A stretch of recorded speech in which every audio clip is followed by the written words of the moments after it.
paling Matius Pato. Gol! Apa yang terjadi? Kita lihat dulu pemirsa. Ternyata offside. Matius Pato dianggap offside meskipun berdiri bebas tadi. Kita akan lihat dulu bagaimana positioning. Oh, tidak offside sebenarnya. Tidak offside. Setelah 2 bulan terhenti akibat tragedi Kanjuruhan, kompetisi BRI Liga 1 kembali dilanjutkan. Hal itu membuat berbagai aspek di dalam kompetisi dalam negeri mau tak mau harus diperbaiki. Namun, baru beberapa hari berjalan, sejumlah kontroversi kembali terlihat pada jalannya kompetisi itu. Liga 1 kembali tercoreng atas buruknya kualitas para pengadil di lapangan. Keputusan wasit masih menjadi sorotan karena keputusan kontroversialnya di lapangan.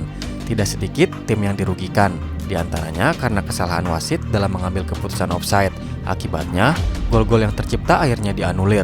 Lantas, bagaimana kejadiannya? Berikut Infonesia akan merangkum deretan keputusan kontroversial wasit di lanjutan Liga 1 Indonesia. Tapi sebelumnya buat kalian yang belum subscribe, jangan lupa untuk klik subscribe dan aktifkan loncengnya ya, supaya kalian tidak ketinggalan video menarik dan informatif lainnya.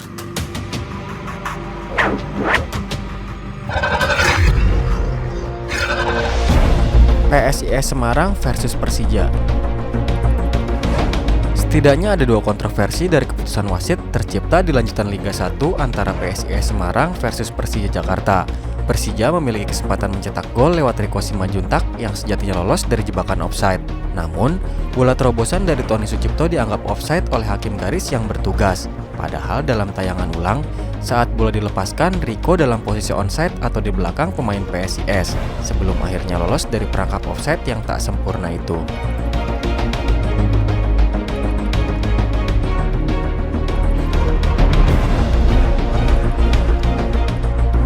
Usai kejadian Riko Simanjuntak, hakim garis dari sisi lainnya membuat kontroversi dengan mengesahkan gol pertama PSIS yang dicetak Rian Ardiansyah di menit ke-20. Dalam prosesnya, Rian mampu mencetak gol dengan cara menyamban umpan silang mendatar Carlos Fortes dalam skema serangan balik.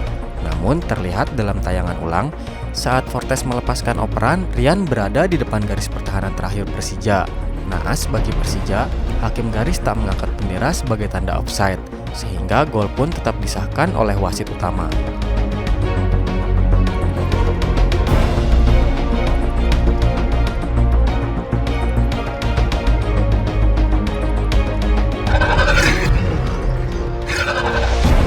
Borneo FC versus VSS Sleman. Lanjutan BRI Liga 1 mempertemukan Borneo FC melawan PSS Sleman. Dalam laga tersebut berkesudahan tanpa gol alias imbang 0-0. Borneo FC sebenarnya mampu mencetak gol lewat striker andalan mereka yakni Matius Pato di menit 64. Akan tetapi, gol pemain asal Brasil tersebut kemudian dianulir oleh hakim garis yang menganggap Pato berada dalam posisi offside. Padahal dalam tayangan ulang, Pato masih berada di belakang atau sejajar dengan pemain PSS Sleman yang artinya tidak offside. Hal itu pun turut diamini oleh komentator pertandingan. Ini paling Matius Pato. Gol! Apa yang terjadi? Kita lihat dulu pemirsa. Ternyata offside. Matius Pato dianggap offside meskipun berdiri bebas tadi. Kita akan lihat dulu bagaimana positioning. Oh, tidak offside sebenarnya. Tidak offside. Rans FC versus Persikabo. Wasit kembali berulah di laga Rans Nusantara FC melawan Persikabo dengan keputusan konyol soal offside. Wasit menganulir gol Persikabo yang dicetak oleh Gustavo dan menganggap pemain tersebut berada dalam posisi offside. Padahal pemain tersebut berada dalam posisi onside saat menerima umpan dari rekan setimnya. Yang lebih parahnya, posisi hakim garis berada tidak sejajar dengan pemain terakhir Ran FC. Dianulirnya gol tersebut membuat kedua tim harus puas berakhir dengan skor imbang 1-1.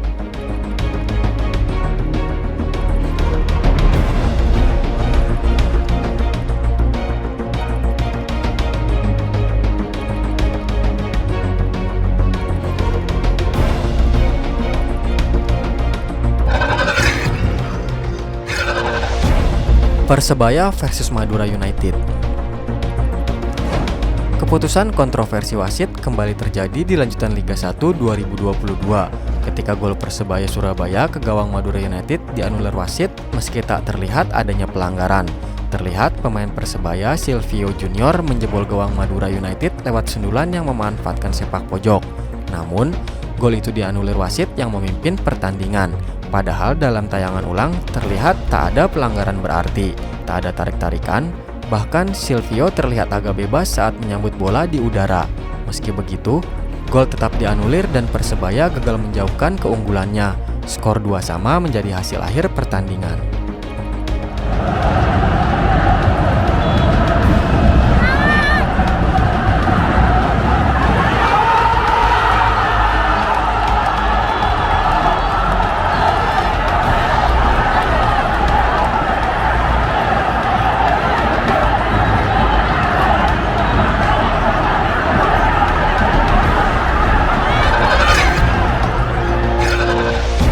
Persebaya Surabaya versus Persik Kediri. Selain offside, keputusan wasit yang tidak memberikan penalti saat laga antara Persebaya Surabaya melawan Persik Kediri juga menjadi kontroversi. Persebaya memiliki kesempatan untuk memenangkan pertandingan saat pemainnya dijatuhkan oleh kiper Persik di kotak penalti. Terlihat jelas Dikri Yusron melakukan profesional foul dengan sikunya untuk mengganggu keseimbangan Noviandi. Namun wasit bergeming, Persebaya tak diberi penalti di injury time. Alhasil, Persebaya dipaksa bermain imbang dengan skor 1-1.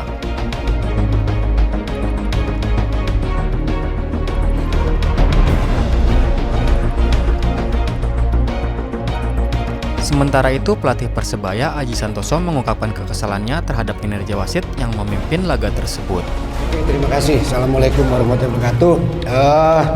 Yang jelas satu saya sampaikan, bisa dikatakan hampir menuju kemenangan tapi dirampok sama wasit. Terima kasih. Sekarang kebetulan saya membawa rekaman biar nanti tidak dikirain fitnah. Mari sama-sama monggo Mas. Monggo mendekat Mas. Monggo mendekat. Monggo mendekat. Monggo mendekat. Nanti dikirain saya fitnah. Ya, foto aja, nggak apa-apa, foto aja. Yes. Coba. Nah, itu komentatornya bilang apa? Harus menilai fair. Kalau jenengan ngomong gak penalti tidak apa-apa, mungkin pandangan beda. Tapi ini coba dilihat apa kata komentatornya.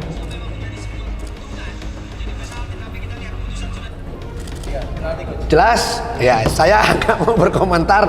Ini aja yang jadi saksi. Jangan lupa Mas, jangan lupa.